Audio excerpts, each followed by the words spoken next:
Michael Quander spoke to the District of Columbia Nurses Association. And Michael, what changes do they want to see the city make?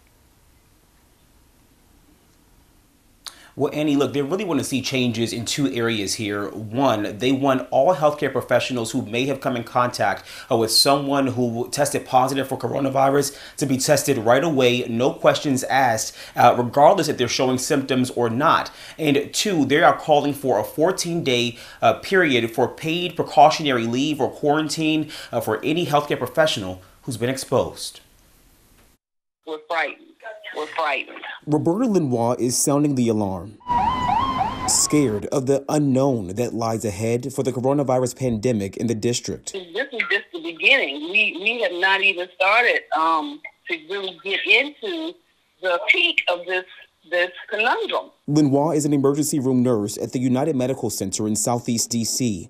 She is one of the healthcare workers on the front lines of the crisis who's already come in contact with a patient who tested positive for COVID-19. I was immediately tested, and I was retested. But the D.C. Nurses Association says the immediate testing that happened for Lenoir is not guaranteed for all healthcare workers in the district. The guidelines we feel are not aggressive enough. Edward Smith with DCNA, along with other healthcare and first responder unions, sent this letter to Mayor Muriel Bowser and the city's health department. It urges DC Health to put healthcare workers in a higher testing priority group, regardless of symptoms, and to ensure pay during a 2-week quarantine period. The issue of testing is when I've been exposed and I don't have the proper equipment.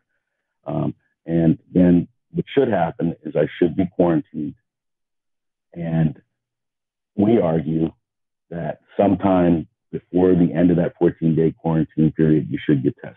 WUSA 9 took the union's concerns to DC Health, and a spokesperson sent us this statement in return, saying in part, it is not recommended to test healthcare professionals who are asymptomatic, regardless of exposure. However, home quarantine is recommended for healthcare professionals with medium or high-risk exposure. Right now, healthcare workers with symptoms are priority 1 for testing, but healthcare workers and first responders without symptoms are third in line for priority. Smith and Lenoir fear that testing may only come after a nurse or doctor spreads the virus without even knowing. We're trying to protect both the staff and the other patients to the best of our ability. We're all scared.